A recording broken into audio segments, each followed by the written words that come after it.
ஏங்க, உங்களுக்கெல்லாம் மூளை இருக்குதா இல்லையா அப்படின்னு யாராவது நம்மளை பார்த்து கேட்டால் கோபம் வரும். ஆனால் நம்மளோட உடலில் இன்னொரு மூளை இருக்குது. ஆமாங்க, நம்மளோட ரெண்டாவது மூளை தான் குடல். அதை நம்ம பத்திரமா வச்சுக்கலன்னா நிறைய பிரச்சனைகள் வரும். நான் ஒரு புக் படித்தேன், குட் கட் அப்படிங்கிற புக்கு.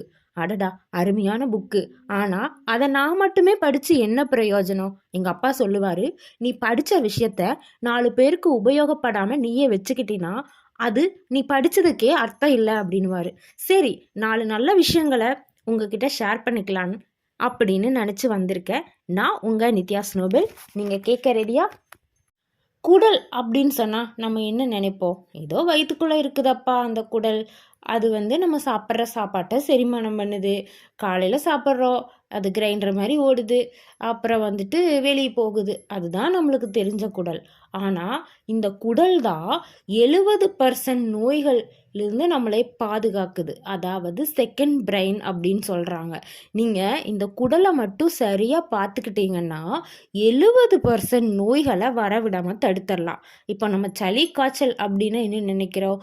மூக்குக்கோ வாய்க்கோ ஏதாவது ஒரு முகக்கவசம் போடணும், நீராவி பிடிக்கணும், சளி காய்ச்சல் மருந்து எடுத்துக்கணும்னு நினைக்கிறோம். ஆனால் குடலை சரியாக வச்சுக்கிட்டா நம்மளுக்கு சளி காய்ச்சல் கூட வராது அப்படிங்கிறது எத்தனை பேர்த்துக்கு தெரியும்? வளன்னு பேசாத நித்யா. இப்போ என் குடல் ஆரோக்கியமாக இருக்கணும், அதுக்கு நான் என்ன பண்ணணும் அதை மட்டும் சொல்லு அப்படின்னு கேட்குறீங்களா? நம்ம வயிற்றுக்குள்ளே 2 பேர் இருக்காங்கன்னு நினச்சிக்கோங்க, ஹீரோ வில்லன். இப்போது ஹீரோக்கு நம்ம சாப்பாடு கொடுத்து ஹீரோவை நல்லா பலப்படுத்திட்டோன்னா ஆரோக்கியமாக நம்ம உடம்ப பார்த்துக்குவாங்க.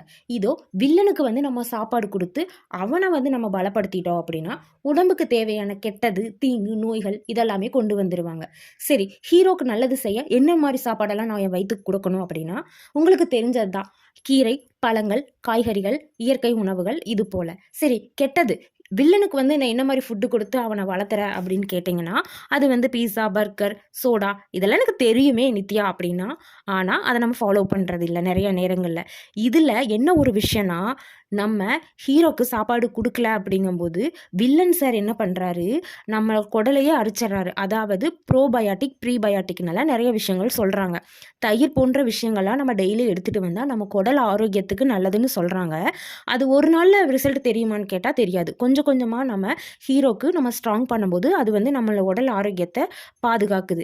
இதே நம்ம ஒரு நாள் தானே 2 நாள் தானேன்னு ஜங்க் ஃபுட்டெல்லாம் சாப்பிடும்போது உடம்புக்கு தேவையான நல்ல விஷயங்கள் கொடுக்கும்போது கூட அதை எடுத்துக்க விடாமல் வில்லன் தடுத்து கடைசியில் ஆட்டக்கடிச்சு மாட்டக்கடிச்சு கடைசியில் மனுஷனை கடிச்ச கதையா வில்லன் சார் என்ன பண்ணுறாரு, நம்ம நல்லா வளர்த்தி விட்டுட்டோமா, பீஸா, பர்கர் அப்படியெல்லாம் ஜங்க் ஃபுட்டெல்லாம் கொடுத்து வளர்த்தி விட்டோமா, நம்ம வில்லன் சார் ஸ்ட்ராங் ஆகிடுறாரு. கடைசியில் நம்ம வயிற்றையே அரிச்சு நம்மளோட ஆசிடிட்டியை இன்க்ரீஸ் பண்ணி நோய்கள் வர்றதுக்கு என்னென்ன பாசிபிலிட்டிஸ் இருக்கோ, என்னென்ன வழியெல்லாம் இருக்கோ அந்த மாதிரி பண்ணி விட்டுறாங்க.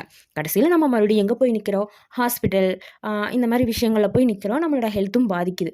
ஸோ இதைத்தான் இந்த புக்கில் நிறைய விஷயங்கள் சொல்லியிருக்காங்க.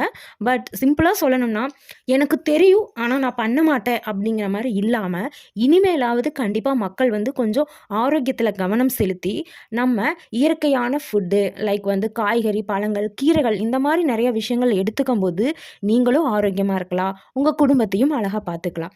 என்றும் அன்புடன் உங்கள் நித்யா ஸ்னோபல்.